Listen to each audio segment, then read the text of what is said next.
bit of a soundtrack. And a day off school. And a day of school, and they're going to be pretty loud for our next contest because it's the home man coming into the ring. Here he is, Weerapon Jongjoho, 23 years of age. The boxer in the blue corner, representing Kyrgyzstan. Reached the quarterfinals of last year's Asian Games, but was stopped by Olympic bronze medalist Uulu Martial.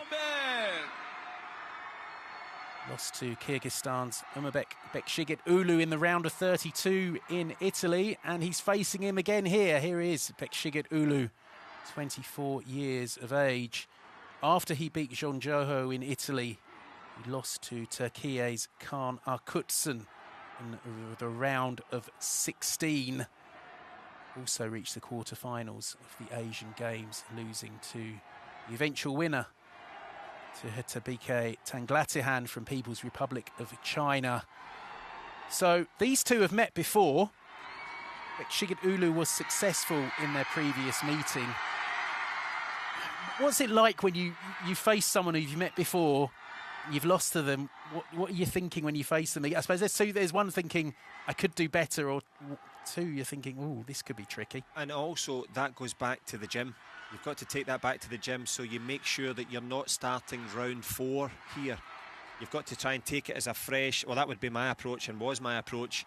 You have to start it, instead of going, they did this last time, so I will do this time, then you're actually fighting the fight from before. You've actually got to take it and say, I'm going to learn from that, but I'm going to come with a fresh plan and a new way of doing things so that you're not reacting to them. It's a very difficult thing to do, but it's something that the coaches will have worked upon. They'll obviously have video analysis, but learning the lessons and then trying to start it again as a fresh fight, that's always the best tactic if you've lost before. If you won before, you want to spin it the other way around and try for more of the same. Round 1. Of course, one thing in Jongjoho's favour is he's got home support here. That could be a positive or a negative, couldn't it? And of course that's also 2 jobs then for Bekzhigit Uulu, because he's got to keep the crowd quiet.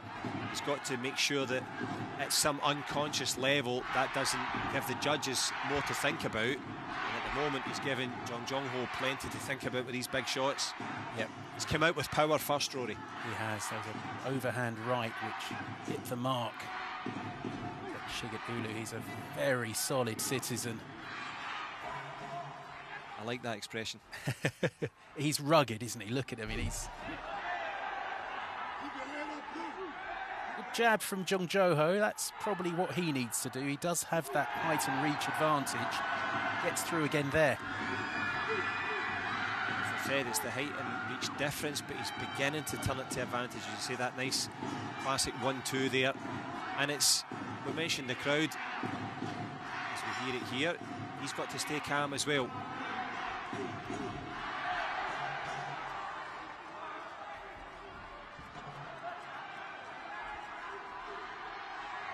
Interesting opening exchanges here.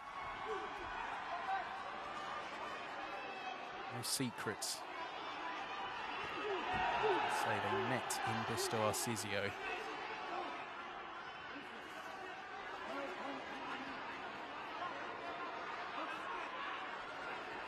Olga Kusmal from Germany, our referee, and having a bit of a stern word with Bekzhigit Uulu, not the usual ticking off. Made me just think the man from Kyrgyzstan has got to be a bit careful as he takes another jab. Yeah, as you say, sometimes the referee, you find them that they're only looking at you, and that can be a dangerous position as he gets into a good position there with that backhand. Eats a big jab on the way through. But I think this is what Bekzhigit Uulu wants. He's quite happy to take a shot coming in as long as he can get 3 or 4 punches away of his own. And he's looking to do damage with these shots, Rory. These are bad intention shots. These are actually sitting down. We're trying to give a little reminder to Jongjoho. A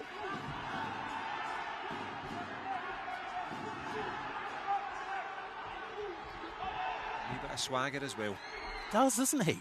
And the punches are coming from all angles. They're not straight lines. They're coming from his boots at times. And Jongjoho, a much more classical boxer, trying to use the jab and trying to stay away. A classical style. He's doing a bit better job of that there. He gives a little grimace and a grin there. Interested to see what the judges do, but he kept his composure there. Didn't play to the crowd, didn't get involved in the mugging and the little bit of showboating there.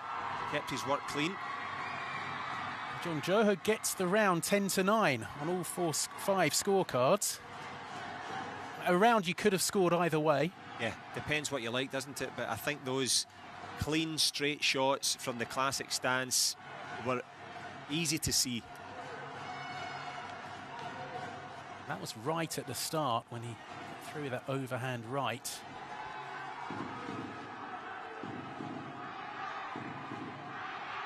It's just whether Jongjoho can keep this going, because he's got to keep Bekzhigit Uulu at bay almost. And I just got the feeling as that round progressed that Bekzhigit Uulu might just wear him down.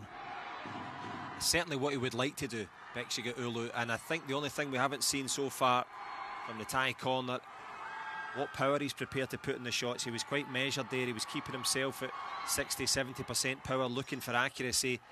If he gets drawn into a firefight, Bekzhigit Uulu might get a taste of his own medicine. Yeah, there has been a fair bit of restraint about this Jongjoho performance so far, but you heard the crowd react to that combination. Not for the first time, Bekzhigit Uulu warned about punch to the back of the head.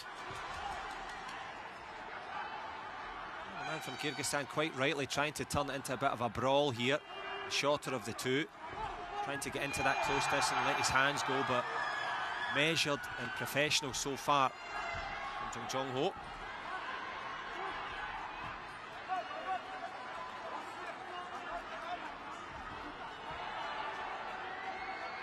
Bekzhigit Uulu first to the punch that time.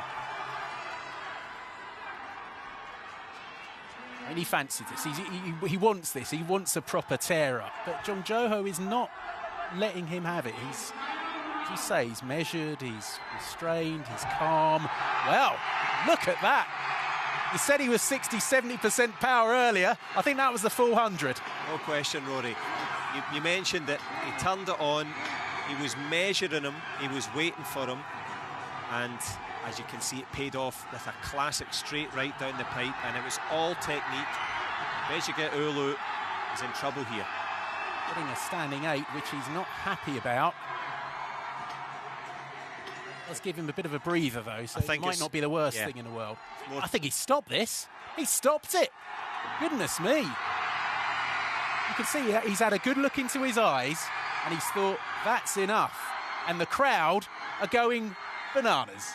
They are, Rory, and I think it was more caudology there from Bekzhigit Uulu. He felt that to the back of his boots. He looks. He felt it. He felt it. Good. And that straight right hand, straight behind the jab, so you don't see it coming. You see the jab, and then you're about to react, and there's the right hand before you've got time. And the power and precision, but more than anything, professionalism. No emotion, game plan, kept it solid. Really, really impressive win. Spectacular finish for the Thai. Crowd is delighted. And he just looks calm, taking care of business. We'll get the verdict now.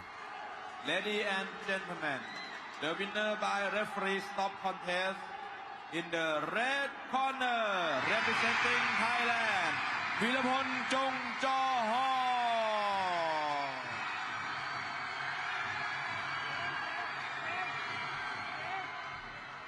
Just after the midway point of round 2, Weerapon Jongjoho gaining revenge for his defeat to Omurbek Bekzhigit Uulu in Busto Arsizio. He is on to the quarter-finals. He'll face the Pole Jakub Straszewski. Looking forward to that one. But what a great performance. And you can see he's like, OK, I've won this, but there's so much more work to do. That's obviously the mantra from the coaching corner, is stay contained, be about your business. You are the home favourite. You've got all of those emotions to deal with. You can approach it 2 ways.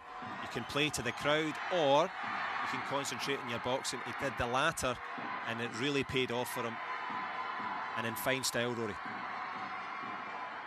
Really want to see that knockdown punch again, because it was like like a switch was flicked. Yeah. It'd been calm, and I was watching that first round and thinking, I get the feeling he wants to mix it a bit, but he's just calming down. There it is. What a punch that was. And I'm really impressed by that performance.